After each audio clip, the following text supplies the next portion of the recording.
Bon midi à tous, on est jour 2 de...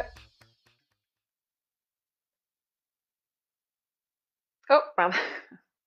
Bon midi à tous, on est jour 2 enfin, on continue ce qu'on a commencé hier. Alors, bienvenue aux nouveaux participants. Si vous avez le goût de vous présenter dans le chat, c'est très bien le fun. Donc, n'hésitez pas à vous présenter votre nom, bref, à commenter aussi dans le chat.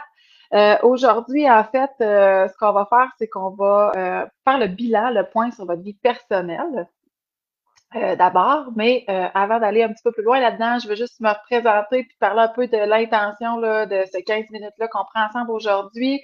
Mon but, en fait, c'est que j'ai constaté en 2024 qu'il y avait beaucoup de demandes par rapport à besoin d'avoir du temps puis de retrouver de l'énergie pour faire ce que ma clientèle souhaite faire. J'ai vu aussi que sur ma chaîne YouTube, les vidéos qui étaient les plus performantes, les plus populaires, c'est ceux qui ont rapport à cette question-là de comment faire pour avoir du temps puis avoir de l'énergie pour faire ce qui compte.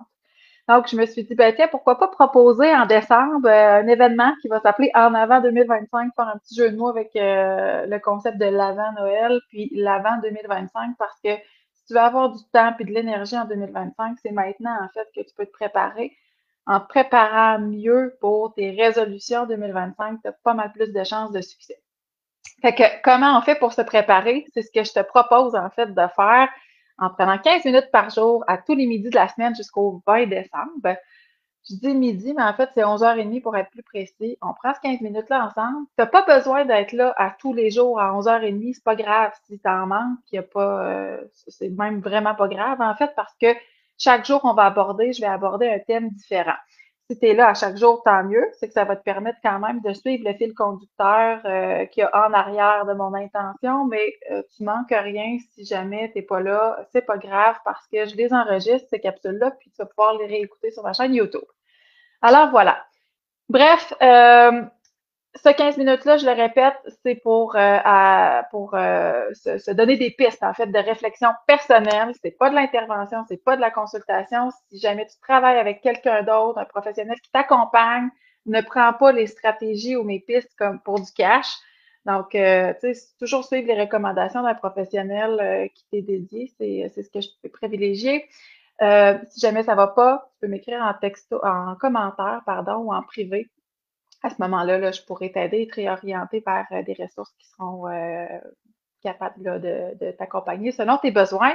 Et dernière chose, c'est que j'ai rien à vendre, pas du tout. Donc, après ces 15 minutes-là, si tu as le goût, tu peux joindre mon groupe qui s'appelle Ton Annexe. Dans ce groupe-là, tu vas avoir des outils qui sont en lien avec ce qui va avoir été abordé aujourd'hui. C'est gratuit, j'ai rien à vendre, je le répète. Alors voilà, c'est fait de cœur, puis j'espère que tu vas apprécier. Comme je l'ai dit, aujourd'hui, on regarde le volet personnel, vie personnelle. Là, dans le groupe Ton Annexe, si tu te diriges dans mon groupe, tu vas pouvoir voir à ce moment-là que j'ai déposé un outil qui s'appelle la roue de la vie. Je vais juste te montrer, je l'ai imprimé. Donc, ça va ressembler à ça. Et là, ça, c'est l'outil qui va te guider au courant de cette semaine pour faire ton bilan. Donc, faire le point sur ton année 2024. Puis aujourd'hui, on commence par regarder deux domaines que tu vas retrouver sur la roue qui sont en lien avec ta vie personnelle. Ces deux domaines-là que moi, j'ai privilégiés pour faire le bilan 2024, ce sont les suivants. C'est ta vie relationnelle, d'abord, et ensuite, ta vie quotidienne. Donc, si tu t'attardes à ces deux domaines-là, hein, pour faire le point, faire le bilan, ta vie quotidienne et ta vie relationnelle, on va ensemble se poser quelques questions là, pour vérifier ben, comment tu te sens, à quel point tu es satisfait finalement de ces sphères-là de ta vie, puis qu'est-ce que tu pourrais finalement transporter avec toi en 2025. Je déconcentrais un peu, mes écouteurs me disent qu'ils vont manquer de batterie, fait que j'espère que le son se rend bien. Ce serait le fun qu'on me fasse signe si on entend bien et à l'inverse, si jamais le son se rend pas, que vous me le dites aussi. Alors, c'est ça. Si jamais tu n'as pas l'outil, je le répète, tu iras le chercher sur le groupe, là, ton annexe, il n'y a pas de problème. Et sinon, ce que je te piste, en fait, c'est de faire ces réflexions sur ta vie personnelle, d'abord par rapport à ta vie relationnelle. Quand on parle de vie relationnelle, à ce moment-là, je fais référence à quoi? Je fais référence à trois choses. D'abord, ça va être ta vie de famille. Ensuite, ta vie au niveau des amitiés, donc la qualité des amitiés. Et ensuite, la vie sociale. En passant, ce que je dis là, tu vas le retrouver aussi dans le groupe Ton Annexe. Bref, réfléchis sur ces trois sphères-là. Donc, à quel point es-tu satisfait, satisfaite de la qualité des relations familiales? Donc, pense à couple, famille, tes enfants, mais aussi ta famille plus élargie, de tes amitiés. À quel point es-tu satisfait, satisfaite de la relation que tu as avec tes amis, des affinités que tu partages avec eux, des intérêts que tu as avec eux et de ta vie sociale. Quand on parle de la vie sociale, ici, je fais référence à quoi? C'est plutôt la vie, les relations élargies, qui ne sont pas nécessairement des relations de proximité ou des relations intimes avec quelqu'un avec qui tu te confies, par exemple, mais qui pourraient être des collègues ou de d'autres gens que tu côtoies dans des contextes sociaux variés, par exemple. Je ne sais pas si tu fais du bénévolat ou si tu as un club sportif. Pourquoi c'est intéressant de faire le point sur 2024 par rapport à ta satisfaction au niveau de la vie relationnelle? Ben, il y a plusieurs études, dont une qui s'appelle Good Life, qui vient de sortir, qui est une étude longitudinale qui a duré pendant plusieurs décennies, qui a étudié aussi la santé de plusieurs centaines, voire de milliers de personnes même. Et ce qu'on sait maintenant, c'est que la qualité des relations qu'on entretient avec les gens est associée aussi à notre indice de santé physique et mentale. Donc, autrement dit, plus on a des relations variées et de qualité, plus on est capable de se nourrir dans nos relations, plus ça protège notre santé. Donc, de faire le bilan 2024 puis de dire où j'en suis à la fois dans mes relations familiales, d'amitié et mes relations sociales en général, ça peut être bien intéressant. C'est un point de départ, en fait, pour dire ben, qu'est-ce qui va bien. Puis après, ben, qu'est-ce qui est à améliorer ou à développer. Ça pourra être fait en 2025. L'autre chose que je te suggère au niveau de ta vie personnelle, c'est de te pencher sur la vie quotidienne. Donc, l'organisation de ta vie quotidienne. À ce moment-là, je te propose de découper vie quotidienne, disons, en trois dimensions. Donc, la gestion de ton temps. À quel point tu es satisfait de la gestion de ton temps.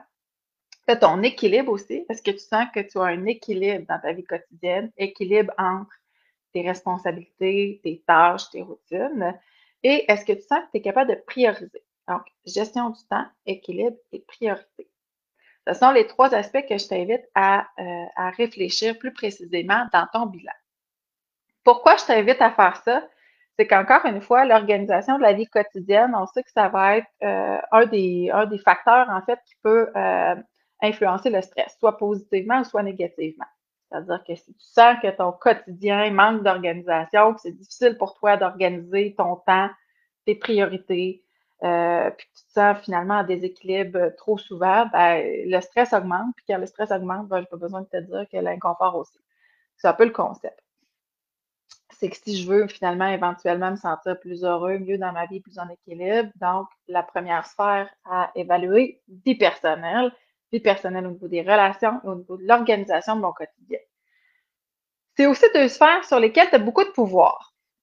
Puis là, ce volet-là, j'en discute souvent dans mes consultations, puis ce que j'entends, c'est régulièrement des gens qui me disent que ils ont pas, qui se sentent pris, en fait, coincés dans leur horaire, entre leurs responsabilités, l'impression d'être pognés avec finalement ce qu'ils ont à faire sans avoir vraiment de contrôle sur les priorités et sur l'emploi du temps. Alors que moi, ben, je suis pas forcément d'accord avec le concept. Puis l'idée sur laquelle je te pisse, c'est la suivante, c'est quand tu as l'impression que tu es pris dans ton horaire ou dans ton temps, fais juste l'effort de te demander, est-ce qu'il y a des gens autour de moi que je connais qui vivent autrement que moi? Puis si la réponse c'est oui, là, c'est fort probablement parce que les gens que tu connais qui vivent autrement ont fait d'autres choix. Fait que la capacité de choisir, c'est tout le monde là, mais souvent, ce qui nous rebute, c'est pas mal plutôt les conséquences qui peuvent venir avec le choix.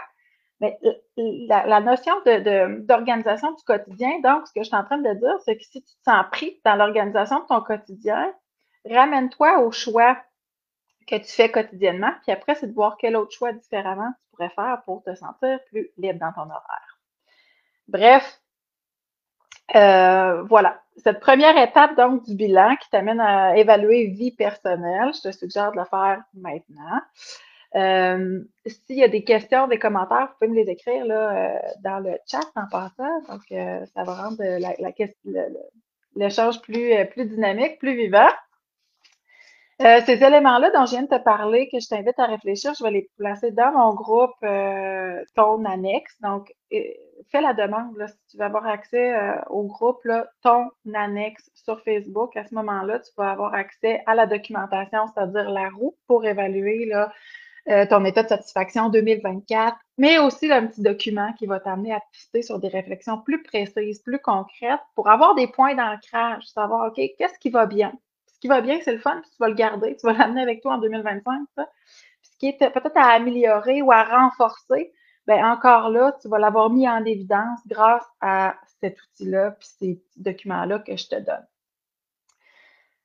L'idée de faire un bilan de cette façon-là, en fait, tu vas voir, ça va te donner beaucoup de power pour 2025 parce que le concept, c'est le suivant. Souvent, on va se rendre compte qu'on recrée les mêmes habitudes. Puis quand on recrée les mêmes habitudes, on recrée aussi les mêmes défis. Tu sais. Fait que si tu as l'impression que tes résolutions, toi, ça tient à peu près la route jusqu'au 3 janvier, là, c'est probablement parce que tu manques de préparation. Pourquoi c'est important de se préparer dans le changement? C'est pour la raison suivante, c'est que l'humain est câblé pour rester dans ce qu'il connaît. Plus on reste dans ce qu'on connaît, plus on a l'impression d'être protégé par le fait de pouvoir connaître ce qui s'en vient. Tu sais, si je sais ce qui s'en vient, je serais pas trop surpris. Même si je sais que ce qui s'en vient, ça me déplaît, c'est pas grave. Au moins, je sais ce qui s'en vient. Mais ça, c'est pas rationnel tout ça, là, c'est plutôt instinctif, là, je dirais. Mais l'humain est fait comme ça, pour se protéger, rester dans ses vieilles pantoufles.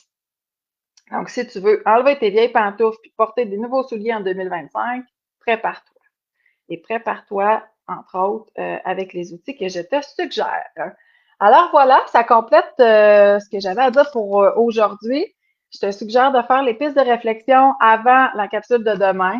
Encore là, sinon, c'est pas grave, mais quand même, déjà en te mettant en action dans un changement comme ça, 15 minutes par jour, tu es en train de t'entraîner finalement à produire des changements puis à atteindre tes objectifs plus rapidement, plus durablement en 2025.